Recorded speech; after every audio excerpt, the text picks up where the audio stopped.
Apple Tree and the Farmer. Once upon a time, there lived a farmer in a village beside a forest. He had a big garden that had an old apple tree and other plants, trees and beautiful flowers. When the farmer was a little boy, he spent much of his time playing with the apple tree. Those days, the apple tree had given the choicest of apples to him. However, as time passed, the apple tree became old and stopped bearing fruits. Now that the farmer was not getting any apples from the tree, he decided that the tree was useless. Therefore, he decided to cut the tree and use its wood to make some new furniture.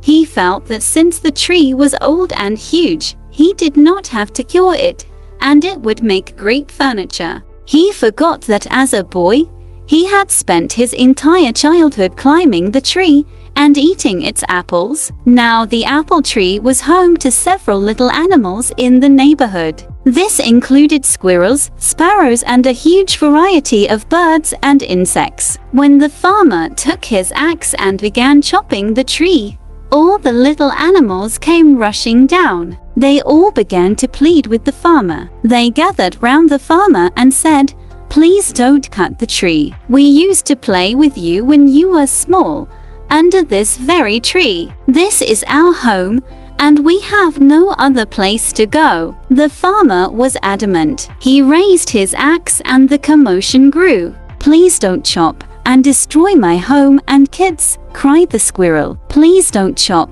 and destroy my nest," cried the little birds. "Please don't cut the apple tree," cried the grasshopper. The farmer, however, forgot his childhood and his animal friends. He began to chop the tree harder. All the little animals became desperate and wanted to protect the apple tree at any cost. The little animals said, "We will sing for you when you are toiling away in the fields. We will look after your little boy. He will not cry, but instead will be entertained and happy. You will like our songs and will not feel tired."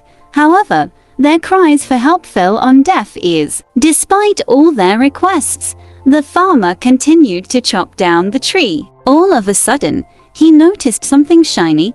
On inspecting it, he realized that it was a beehive full of honey. He took a little and put it in his mouth. The taste of the honey woke up the little boy in him. Suddenly, the memories of his childhood came rushing back. The honey tasted so good that he wanted more. It brought a sense of happiness to him. He smiled and exclaimed, "This tastes amazing." Realizing the change in the farmer's attitude, the little animals spoke in unison. The bee said, "I will always provide you with sweet honey." The squirrel said, "I will share any amount of nuts that you want." The birds cried, "We will sing as many songs as you want." Finally, the farmer realized his folly and put down his axe.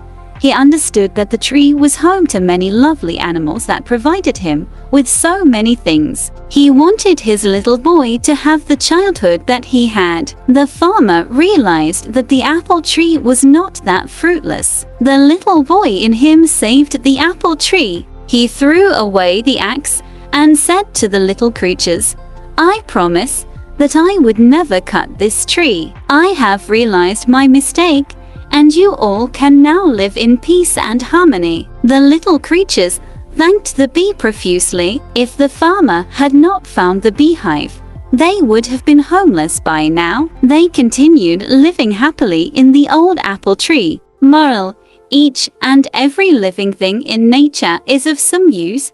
We should not destroy any living thing. Thanks for watching and stay blessed.